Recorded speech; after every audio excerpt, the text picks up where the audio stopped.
আস্তে আস্তে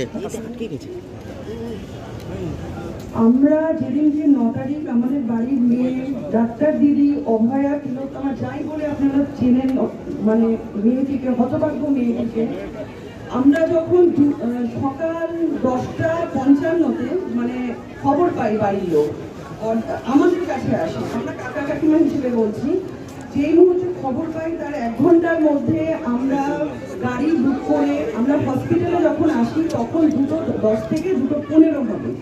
তার আগে কি ঘটেছে সেটা আমি বলতে পারবো না, কিন্তু তারপরে যে ঘটনাগুলোর সাক্ষী আমি হয়েছি, বা আমরা চারজন আমরা এসেছিলাম, আমি, আমার মেজ ভাসুর, আমার ছেলে কোনায় দাঁড়িয়ে রয়েছে রাহুল দেবনাথ, আর পেছনে আমার যা আছেন, এই 4 জন আমরা একসাথে এসেছিলাম। আমরা এসে যখন ঢুকলাম তারপর থেকে দেখেছিলাম আমরা সেমিনার রুমে ঢোকার ওখানে পুলিশের 6 লাখ, আর যারা স্টুডেন্ট ছিলেন তারা ছিলেন। অতি কষ্টে ঠেলে আমরা ভেতরে ঢুকে সেমিনার হলের উল্টো দিকে আমরা যখন গিয়ে ঢুকলাম তখন দেখেছি আমার দাদা দিদিকে একটা ঘরে বসিয়ে পাখার নিচে কেউ জল এনে দিচ্ছে, কেউ এই ঘর থেকে ওই ঘরে নিয়ে যাচ্ছে, একবার এই ঘর একবার ওই ঘর, জল খান, পাখার নিচে বসুন, এই চলছে। লাস্ট মানে 2টায় যদি আমরা পৌঁছে থাকি 4টে অবধি এই জিনিসগুলো হয়েছে, 3:30 অবধি এই জিনিসগুলোই হয়েছে। তার মাঝখানে পুলিশ এসে বারবার করে ঘিরে ধরে বারবার একটাই কথা, আপনারা চলুন প্রিন্সিপালের ঘরে যাবেন। আমরা তখন পুরো পরিবার দাদা দিদিকে ঘিরে রেখে আমরা বলেছি না, ওনারা কোথাও যাবেন না, দরকার হলে প্রিন্সিপাল এখানে আসবেন। কিন্তু পুলিশ আমাদের এত জোর করেছে, এত ফোর্স করেছে, মানে ওনারা পারলে হাইজ্যাক করে এই 2টো মানুষকে নিয়ে প্রিন্সিপালের ঘরে যেতে পারলে ওনারা জানে আমরা বেঁচে গেলাম।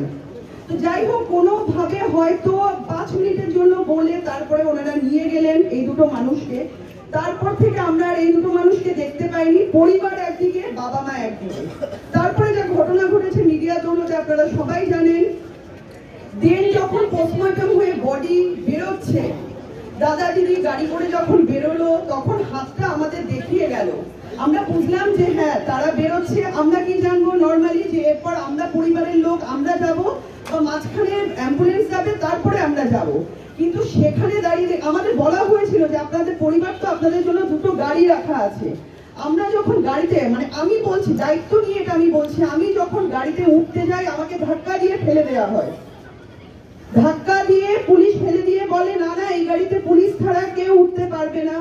দেন আমরা ওখানে অসহায়ের মতো দাঁড়িয়ে থাকি, আমাদের চোখের সামনে দিয়ে মেয়ের দেহ চলে যায়।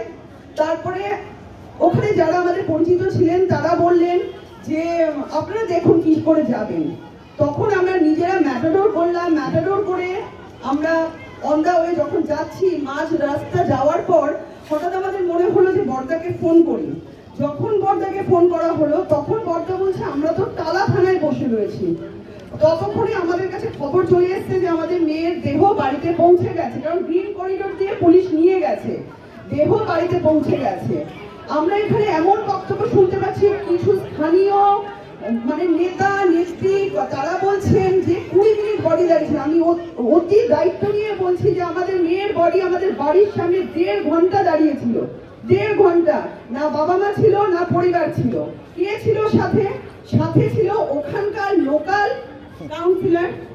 তিনি আবার বলেছে, আমি দেখেছি, মানে আমার কাছে প্রমাণ আছে, তিনি ইন্টারভিউ দিচ্ছে, বলছে যে ওনাকে পুলিশ বলেছে যে আমরা বাড়ির লোক, কাকি পিসি কাকা আমরা সবাই বলেছি যে আমরা তো মানে শোকস্তব্ধ, আমরা বুঝতে পারছি না বডির সঙ্গে আমাদের যাওয়া উচিত কিনা। তাতে পুলিশ বলেছে ওনাকে যে ও আচ্ছা ওনাদের তো মাথার এখন ঠিক নেই, তাহলে আপনি ওখানকার লোকাল নাগরিক হিসেবে তাহলে আপনিই যান বডির ওখানে। আমাদের কারণ আমাদের হ্যাঁ শোক, আমরা নিশ্চয়ই, আমরা তো তখন শোকে আমাদের মাথা পাথর হয়ে যায়, কিন্তু আমরা কেন ওনাকে বলবো যে আপনি যাবেন আমাদের মেয়ের সঙ্গে? আমরা বাড়ির একজন লোক যেতে পারতাম না? এটা সম্পূর্ণ মিথ্যাচার, সম্পূর্ণ মিথ্যাচার এই কথাগুলো। তারপরে উনি আবার বলছে উনি আমাদেরকে গাড়ির ব্যবস্থা করে দিয়েছেন, উনি আমাদের বাসের ব্যবস্থা করে দিয়েছেন। এত পুলিশি নিষ্ক্রিয়তা, এত মানে মিথ্যাচার, এগুলো কিসের জন্য? এগুলো কিসের জন্য? যখন আমরা ওখানে গিয়ে পৌঁছেছি পুলিশ আমাদের ঢুকতে দিচ্ছে না। আমি বলছি আমরা পরিবারের লোক, বলছে পরিবারে কত লোক থাকে? তারপর আমি ওনাদের দিকে কড়া দৃষ্টিতে তাকিয়ে বলেছি একটু পেছনে যে দাঁড়িয়েছিলেন অনেক পুলিশ আধিকারিকরা তারা বলছে ছেড়ে দে, ঠিক আছে ম্যাডাম যান। মানে আমার প্রশ্ন, একটা পরিবারে কি শুধু বাবা মা থাকেন, আর কেউ থাকে না? পরিবার বলতে আর কেউ নেই? পরিবার বলতে আমরা শুধু বাবা মাকে বুঝি? এই প্রশ্নের উত্তরগুলো কে দেবে আমাদেরকে?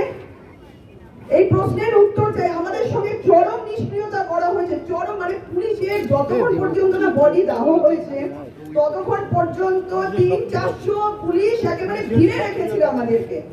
যেই মুহূর্তে আমাদের মেয়ের বডি দাহ হয়ে গেল, আর একটা পুলিশ কি করে পরিবার আসবে, কি করে কে আসবে, কারোর কোনো দরকার পড়েনি, কারোর কোনো জানার দরকার নেই। সেই মানুষগুলো যদি শ্মশানেও থেকে যেত তাহলে হয়তো থেকে যেত। এতটা সক্রিয় ছিল পুলিশ বডি নিয়ে যাওয়া পর্যন্ত।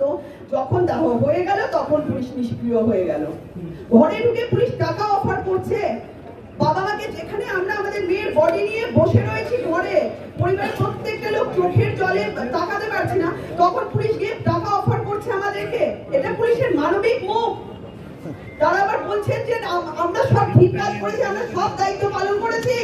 এটাকে দায়িত্ব পালন বলে? এটাকে